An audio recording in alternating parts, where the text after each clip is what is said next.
Oh, what's going on, guys? No, I have no bias. We're gonna rank all these movies objectively. I don't care more about one hero than the other.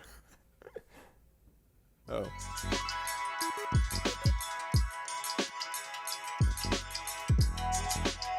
What's going on, you guys? James here, and yes, we are talking all about the Marvel Cinematic Universe on the anniversary, the 1-year anniversary of Avengers Endgame. This time last year, we were all rushing to the theaters. It was opening day. I mean, this was probably the biggest weekend in movie history. Actually, it really was the most successful in terms of the dollar amount. It grossed worldwide the most amount of money, so Avengers Endgame was a win. But is it my number one MCU film? See, we'll get into that, but before we get started, if this is your first time here at the channel, welcome to Real James. Now, if you're wondering who that is, that's me, and I love talking all about movies. So if you love what you hear and what you see, go ahead and hit the big red button below and subscribe to the channel. Don't forget to tap on the notification bell right next to it, just to stay up to date with anything new. I mean, I could just do a surprise live stream, and we could just be taking questions and answers. We did that, by the way. If you'd like to go back and watch that live stream, it's in the description below. Also, I reviewed Chris Hemsworth's latest film on Netflix, Extraction. You can also find that in the description below. It's pretty good. Now, I want to know what you guys think about my rankings. So in the comments below, please sound off with your own rankings. But not only that, let me know if you disagree with my top pick or my least favorite MCU movie. There's also a poll right at the top, and it's going to ask you what your number one Marvel Cinematic Universe film is. I'm really excited to hear from you guys, but let me stop talking so much about the channel and let's get into my rankings for the MCU. Man, I'm gonna put Thor: The Dark World at my number one. No. Starting at number 23, The Incredible Hulk, directed by Louis Leterrier and starring Edward Norton, Liv Tyler, and Tim Roth. Boy, this is a movie that went nowhere, and unfortunately, not even Bruce Banner was the same Bruce Banner when the Avengers rolled around. Really, Marvel Studios did their best with Edward Norton as the Incredible Hulk, but there was a disconnect somewhere, and this is probably the most inconsequential movie in the MCU. Yes, there are some things that tie together, you know, the Avengers and the Hulk, especially with that post-credits scene, but I don't necessarily think this movie, if you didn't have it at all in the MCU, would it impact anything? Not at all, because I really think that Mark Ruffalo as Bruce Banner is 110% the better choice. I love Edward Norton, but it didn't seem like he kind of fit in the superhero mold, and the film showed for it. I don't think Tim Roth was used well. It's another generic battle at the end. It's a big villain that kind of just you build up to, and then the end is really disappointing. I thought that the writing was awful and the pacing was pretty poor. Now, do I like it more than Ang Lee's The Incredible Hulk? Yeah, definitely. However, I think that this movie, because of the other films that come after it, it basically doesn't hold water. I mean, what do you have to show for The Incredible Hulk if you're Louis Leterrier, I can't even pronounce his last name, I'm sorry, and Kevin Feige? Well, not much at all. Unfortunately, this is just one film that is so forgettable, and that's why it's the worst Marvel Cinematic Universe movie of all time. Don't think there's anything worse than it. However, this next pick was really giving it a run for its money. Coming in at number 22, Thor: The Dark World, directed by Alan Taylor and starring Chris Hemsworth, Natalie Portman, and Christopher Eccleston. Let me tell you guys, the visual effects here are beautiful, and I remember actually not hating the film the first time I saw it, but on rewatches, it not only doesn't hold up, but it is really annoying. I mean, the film itself is just written so poorly, and there's so much promise. The foundation is there for you. I mean, this is Chris Hemsworth coming off of what a lot of critics said was a bad entry into Thor for the MCU. I'm not going to spoil why I like that movie more than most, but I actually like Chris Hemsworth in this, and he is Thor. However, this movie still just doesn't get it. Like, the formula is not there for Thor: The Dark World. However, the reason why I have it ranked above The Incredible Hulk is because it actually is consequential for the MCU. There's very important moments that happen, and we get a look at the Power Stone. I mean, that's that crazy stone that, you know, controls like life and matter and all that stuff. But I really enjoyed like that big battle at the end. I love Malachi Malachi, I think is his name, and he's got great prosthetic work. Like Christopher Eccleston, it does a great job in that role. I just don't necessarily think that it's the strongest because of the directing and the writing. And if I'm not mistaken, Patty Jenkins was actually supposed to direct that film, and it just never panned out properly. So there's a lot of behind the scenes stuff that didn't help Thor: The Dark World, and that's why it's number 22. Okay, so coming in at number 21 is Iron Man 2, directed by Jon Favreau, starring yours truly, Robert Downey Jr., Mickey Rourke, Gwyneth Paltrow, and Don Cheadle. Now, this is a departure from some of the main cast that we were used to seeing in the first Iron Man, because of course Terrence Howard, there was a lot of issue with money. I mean, he was getting paid the most in Iron Man 1 if I'm not mistaken, so Don Cheadle stepped in after Terrence Howard couldn't get more money out of Marvel Studios, and it was just a very interesting turn of events. However, I do like Don Cheadle better as War Machine, or Iron Patriot, or I'm just going to call him Rhodey. Now, I love Mickey Rourke, and I do think that The Wrestler is one of the finest movies I've seen surrounding a sport in a very long time. I love his acting ability, and Robert Downey Jr. is still so great as Tony Stark. But there's something about this movie that doesn't necessarily click for me. It has all the pieces. Sam Rockwell is actually really good as this villain type who's, pulling the strings, but not actually getting into the thick of things. It just seems like Jon Favreau was almost gassed as a director here, and that the writing never really held enough weight. There seemed to be something wrong with the cast, like they were just kind of going scene by scene, and nothing seemed very passionate, and there wasn't a lot of, energy until that second half. I mean, yeah, the Grand Prix was awesome when you see Whiplash coming through with his chains, swinging the chains. It's pretty fun just to witness that. But the problem is the movie's just not too memorable, and I didn't really enjoy most of what happened in the middle of the film too, from what I can remember, because I haven't seen Iron Man 2 in a very long time. Actually, it's maybe been a couple of years. It's just not a fun film. I think that was the point where changing up the director, for Iron Man 3 was definitely needed. Okay, so let's move on to number 20, Ant-Man and the Wasp, directed by Peyton Reed, starring Paul Rudd, Evangeline Lilly, Hannah John Kamen, and Michael Pena. My goodness, this cast is very good together, and I wanted this to be just as good, if not better, than Ant-Man, because I really do think that is kind of like an understated gem in the MCU, all things considered. Sure, it doesn't play the biggest of roles in the MCU, but I love Paul Rudd as Ant-Man. He's just so funny. I think that the chemistry is great with everyone else. There's a lot to love about everything on paper, but then Ant-Man and the Wasp kind of just sinks, and it never really swims for me. I think that the humor is not only bad, it's just really unfunny. There's so many jokes in here that just run on, and I just don't care about the humor. In the first film, and I'm gonna theorize here, and this is speculative, but most of the script that was used in the first movie was Edgar Wright, because remember, he was supposed to direct that film, and we'll talk about that when we get to Ant-Man. And in this second film, they didn't have any of Edgar Wright's material, and it shows. So to me, Ant-Man and the Wasp is just a really bad follow-up to a film that I really enjoyed, and that's why I have it so low on my list. Okay, so let's go ahead and move along to number 19, Avengers: Age of Ultron, directed by Joss Whedon and starring the Avengers, man. You know who the Avengers are, right? Fine, we'll list them off. Robert Downey Jr., Chris Evans, Mark Ruffalo, Chris Hemsworth, Jeremy Renner.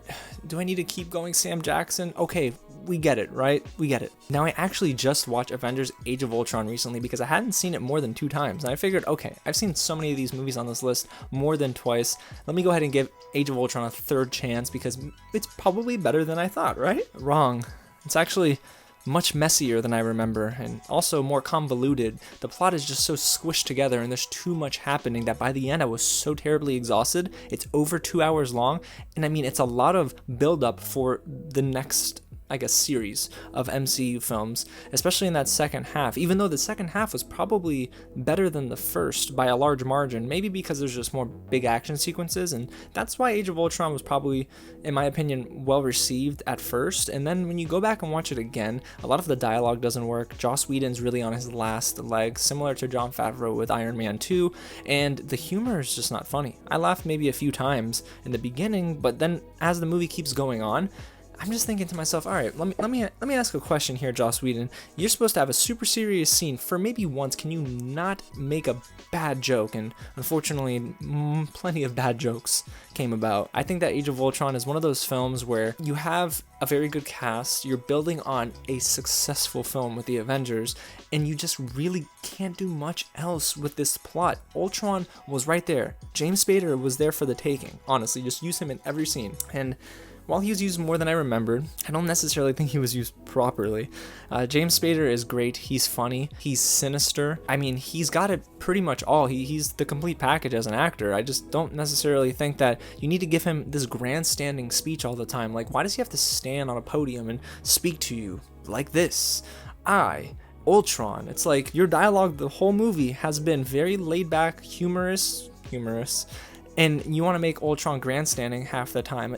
Sometimes it works, sometimes it doesn't, but overall Age of Ultron is a mediocre and the worst of the Avengers movies. Okay, so we're moving on to number 18, and that is Captain Marvel, directed by Anna Boden and Ryan Fleck, starring Brie Larson, Samuel L. Jackson, Ben Mendelsohn, and that darn cat. The biggest standout in Captain Marvel for me is not even Brie Larson, it's not Samuel L. Jackson, it's Ben Mendelsohn. He is a great villain. Now, I'm not going to spoil anything, but there's a great deal of Ben Mendelsohn in here being great. A great deal of being great.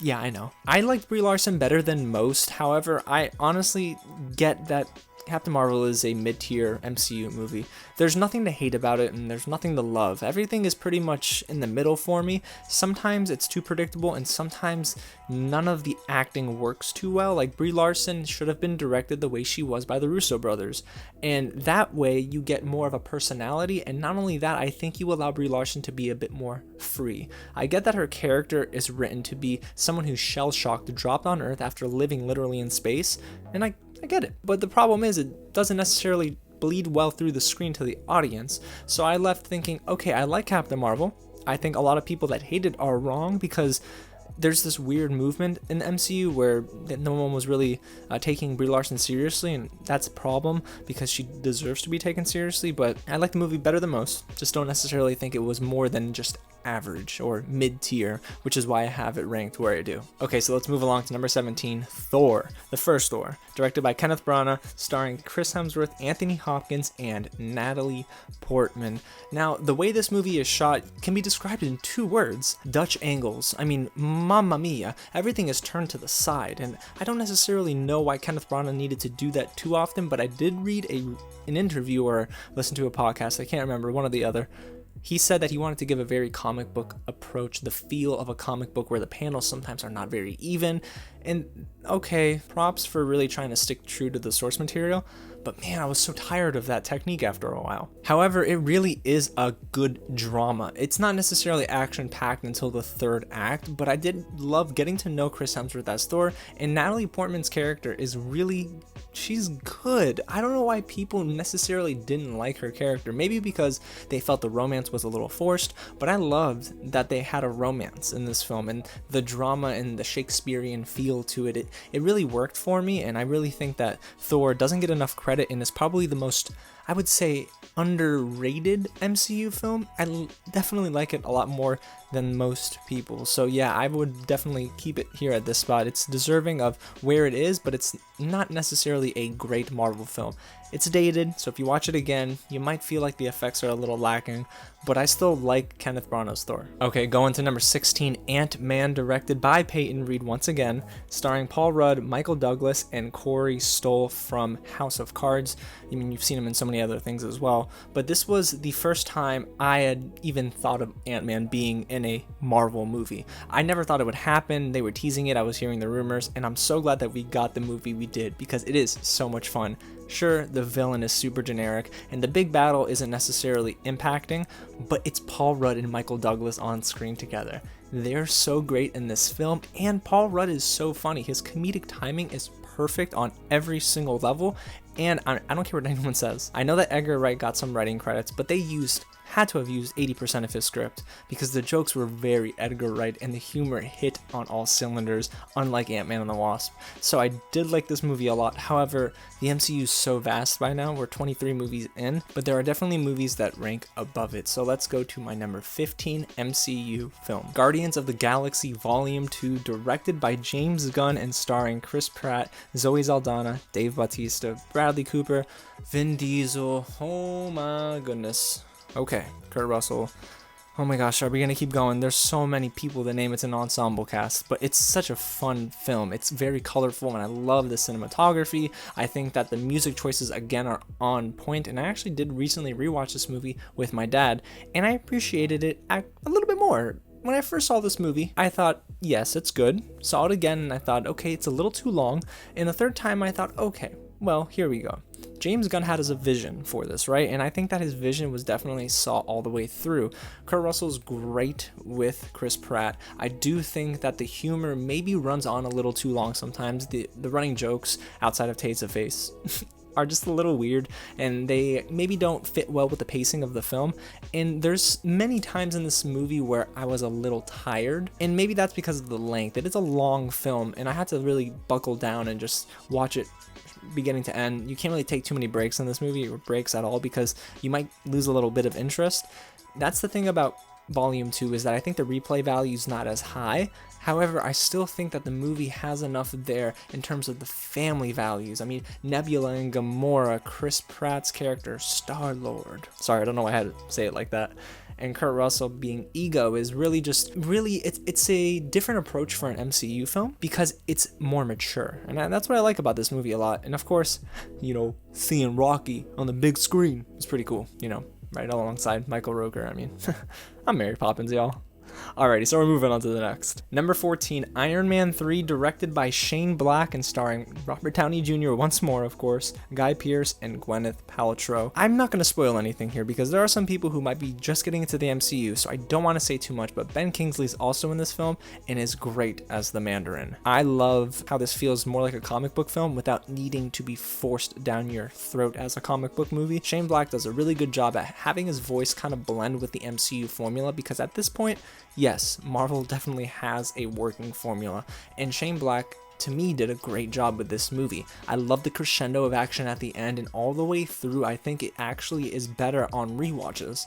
First time I saw this movie, I was actually a little down on it. Second time, decent. But it took me 3 times to watch this movie to really love what Shane Black did. Robert Downey Jr. is excellent as Tony Stark here. He's hit his stride. He is definitely the best fit for Tony Stark, but Iron Man 3 is worthy of not only this spot, but being one of the top Marvel movies, especially for the amount of weight it kind of holds for the MCU. I love that Tony Stark is coming to terms with maybe, okay, me building all of these suits, it's not the most safe thing in the world, and I want to keep Pepper Potts safe. I love that a lot, and I think that Iron Man 3 holds a special place in my heart just because of that alone. So we're getting closer to the top 10, but not before we talk about my number 13 pick, Spider-Man Homecoming, directed by John Watts, starring Tom Holland, Michael Keaton, Robert Downey Jr., Zendaya, and oh my god, one of my favorite MCU actors, Jacob Batalon, one of the funniest dudes in the MCU, and his chemistry alongside Tom Holland is great. You can tell that they're acting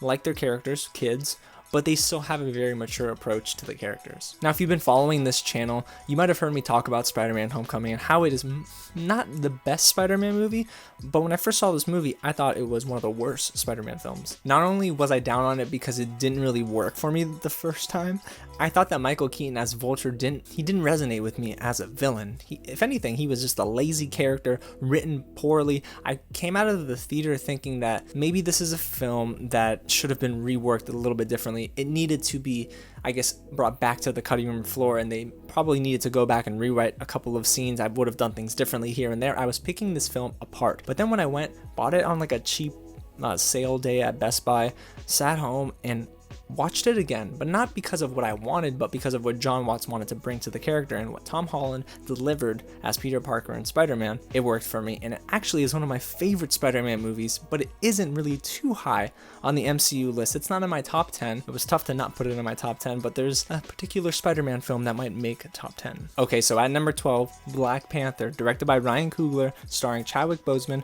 Michael B. Jordan, Lupita Nyong'o, and Letitia Wright. Let me tell y'all, this cast, I can keep going.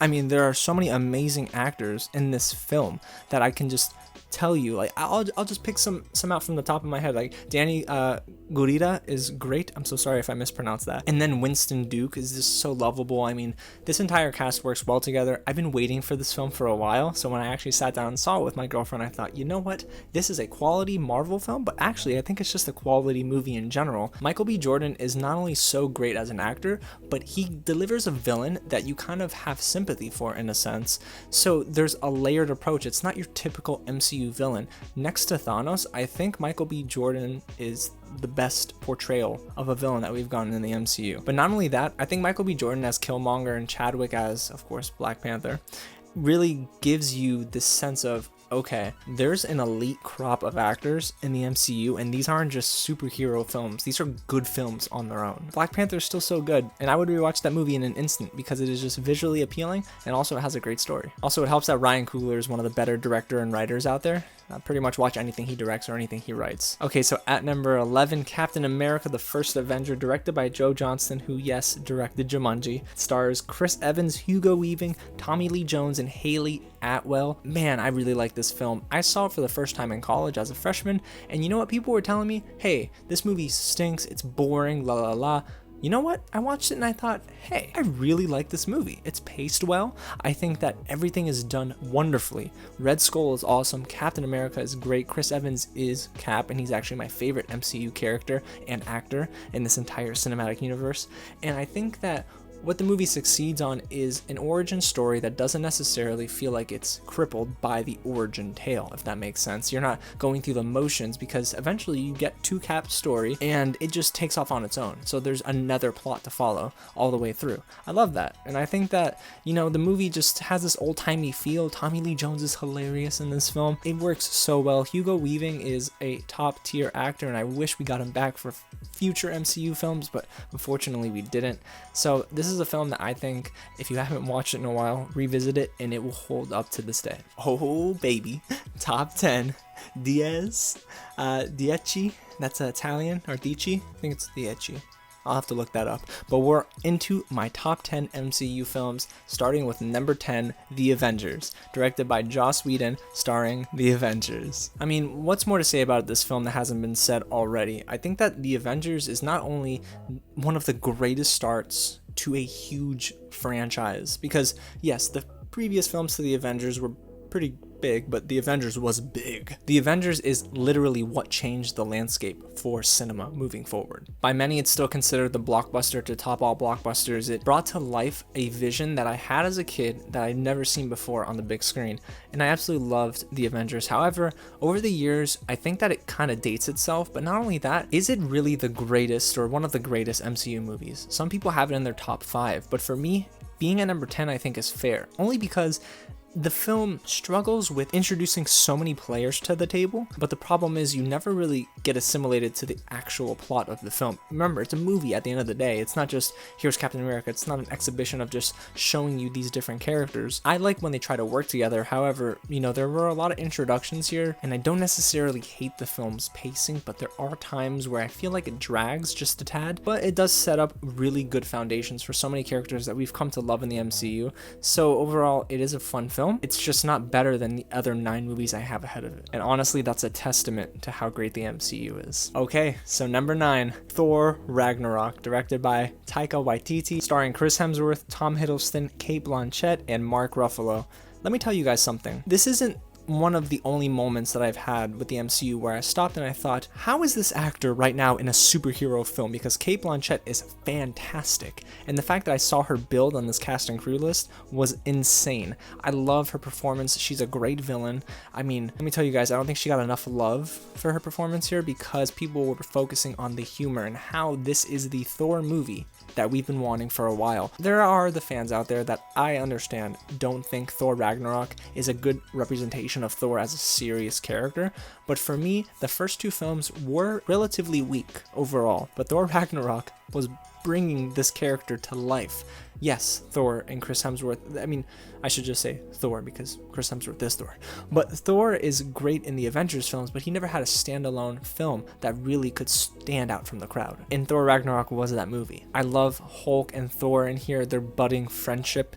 It is so great just to see Korg and everybody. I mean, Taika knows how to direct and write comedy films, but honestly, he's just a really good filmmaker in general. The dude knows how to work the camera and help his actors just be free and not feel like they have to be constrained by the script. I cannot wait for Thor Love and Thunder because, guys, if Thor Ragnarok is not like peak Taika, and I mean, Chris Hemsworth said that the script is one of the craziest scripts that he's read in a while, then I'm excited to see what Taika can deliver with Chris Hemsworth in round 2. It's going to be awesome. Coming in at number 8, Guardians of the Galaxy, directed by James Gunn, and again, starring your Guardians of the Galaxy. Man, this is a film that took me totally by surprise, and it has always stayed in my top 10 for the MCU based on the fact that I knew nothing about this cast of characters. I did not read the Guardians comics, nothing, literally nothing. And the fact that we got a film that just worked so well in the humor department, in the soundtrack department, in the directing, cinematography, and writing department, everything blended together perfectly, that is an accomplishment in and of itself because, guys, these are unknown characters, and at the end of the movie, we're all in love with Groot and Rocket Raccoon. The fact that these characters are now household names and there's memorabilia everywhere for fans goes to show you how wonderful James Gunn is, and also I think I have to give Kevin Feige props because James Gunn doesn't come from a background like this for movies. I mean, it's really cool to see him navigate through the Marvel formula, but also have his own voice, which eventually did pave the way for your directors like Taika. So I think that Guardians really sets an amazing tone for the MCU, and yeah, it's really funny. Hooked on a feeling. Number 7, Spider-Man Far From Home, directed by John Watts, and let me tell you guys something. This was one of the most enjoyable theater experiences that I've ever had. No, I didn't watch it on anything fancy or special, no IMAX, no 3D, standard digital cinema. But the fact that I could sit next to my girlfriend and have one of the funnest, I don't know what word to use there, most fun times watching a Spider-Man movie is incredible. I mean, this is for me peak Spider-Man in the MCU, but also it is among the best Spider-Man movies that we've ever seen. Tom Holland has hit his stride and owns this role. Zendaya's great. I love their chemistry here, their romance. I mean, Jacob Batalon is again so good with his comedic timing, and Jake Gyllenhaal is fantastic as Mysterio. I love that visual illusion sequence that we had, the dream sequence. It was so good, and honestly, you guys, I think John Watts deserves to direct every Spider-Man film from here on out because he is out of this world. I mean, he knows how to work with his cast and crew, and man, I just want to watch it again. Okay, so moving on, we're inching closer to that top 5, and I'm really excited to tell you guys what my top 5 is. But before we get there, let's talk about my number 6, Doctor Strange, directed by Scott Derrickson, starring Benedict Cumberbatch, Chiwetel Ejiofor, Rachel McAdams, Tilda Swinton, and Mads Mikkelsen. And let me tell you guys, man, I think this is one of the best, if not the best, origin tales in the MCU. However, it's not the best overall MCU origin movie. Benedict Cumberbatch is great as Doctor Strange. He is just so suave in the beginning. He gets humbled, and then he really has this thirst for saving the world. It's amazing. Benedict Wong here is his right-hand man, and there's so many jokes that play well, and this was a great feat for Scott Derrickson because he was a horror guy, and then he goes off and does this. I mean, out of this world. I think Scott Derrickson really deserves a lot of credit here, and I'm so sad he won't be directing Doctor Strange in the Multiverse of Madness, but man, kudos to everyone. I think that this is one of the most rewatchable films in the MCU. I'm giving Doctor Strange high marks.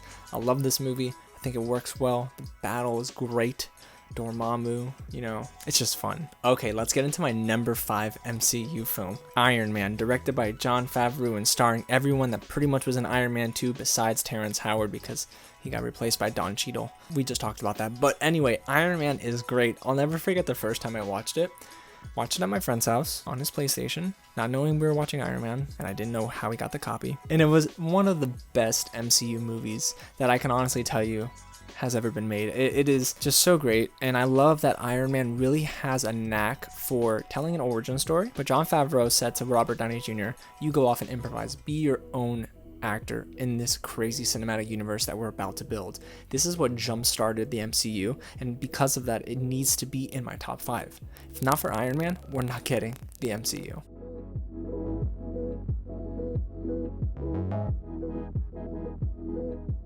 Okay, number 3, Captain America Civil War, aka Avengers 3.5 or 2.5. I mean, it's pretty much an Avengers movie. And why is that? Because it stars all the Avengers. I mean, for me, one of the biggest takeaways here was Sebastian Stan as Bucky, because he is so great at battling between his former self as the Winter Soldier and now trying to be friends with Cap and, of course, having to atone for his sins and everything he's done. It's so fun to watch. However, it is a gut punch because you got to pick between Team Iron Man and Team Cap. For me personally, I'm Team Cap. You let me know if you're not, but I do think that Civil War is such a spectacular film, and it really introduces Black Panther and Spidey in the best ways. I think that, we get a lot here as fans, but as moviegoers, you get your money's worth and then some. This is a movie that you'll never honestly forget. That big battle sequence in the second half of the film, it is so great to see all the moral conflicts, and what this does is create a ripple effect for the rest of the MCU up to Endgame. It's so great. Okay, top 2. What's my number 2? Captain America, Winter Soldier, directed by the Russo brothers once again. And let me tell you guys, The Winter Soldier was my number 1 MCU film for a very long time. I mean, this is not just a Marvel movie. What's great is that it works as a political thriller. It's a great drama. It's an awesome action movie. So it's nice to know that it exists in the MCU, but I'm not gonna lie to you guys. This can be more than that, because it is more than that. And I mean, the Russo brothers knew exactly what to do with Captain America as a character, but also knew how to handle such an important plot line. I mean, Robert Redford as, well, the one guy to really unravel S.H.I.E.L.D. and, Hydra being a big part of that as well. It just sets such a precedent for the rest of the cinematic universe moving forward, similar to Civil War, and I am just blown away. Just thinking about every time I've watched Winter Soldier and how it holds up to this day. And if anything, I think I like it more and more every time I watch it. And that's really rare for a film because you know what's coming, right? But man, I just think, Chris Evans does great alongside Scarlett Johansson. They're amazing together in this film. So Winter Soldier for many is number 1, and that's okay with me. And it was mine for a while until we saw the MCU film to reign over every other MCU film. Avengers Endgame is my number 1, directed by the Russo brothers, and again, starring the friggin' Avengers. Man, it is the MCU movie. And yes, I understand the argument that, this movie is not that great, because if it was able to stand on its own, sure, number 1, but it can't. And that's why I guess a lot of people put Winter Soldier as number 1. But for me, the Russo brothers did what honestly should have been improbable. You should not be able to pull this off and handle such a delicate story arc. Kevin Feige gave them the keys and said, don't mess this up. And they didn't. If anything, they overshot my expectations. I expected a good film, a really good film, but it gave me one of the greatest experiences ever as a fan, as a moviegoer, and as a lover of cinema, because this is what you come to when you expect a big blockbuster film. The reactions, priceless.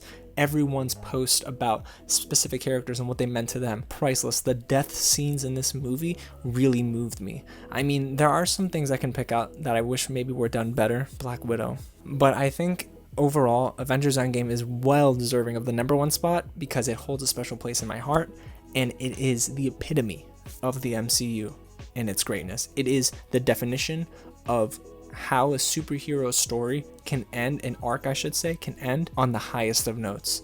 Avengers Endgame is the best Marvel Cinematic Universe film, and I will stick by that, and I will live on that hill because I love that movie so much. So Joe and Anthony Russo, thank you so much for this film, and Robert Downey Jr., love you 3000, man. It tore my heart out. Almost made me cry in a press screening. You can't do that. Well, alrighty, you guys, there you have it. That's my ranking of every single MCU movie, all 23 films. You guys let me know what you think in the comments below. And yeah, like this video, share with your friends. And if you loved everything you just heard and saw, hit the big red button below and subscribe to the channel. We're almost at 1,100 subscribers. That's a blessing, and I love you guys so much for it. Okay, I'm gonna go get a lozenge, a lot of water. I'm gonna rest my voice because, as you can tell, I've been losing it as we got closer to the top 10. Thank you guys again for watching, and I'll catch you at the next screening.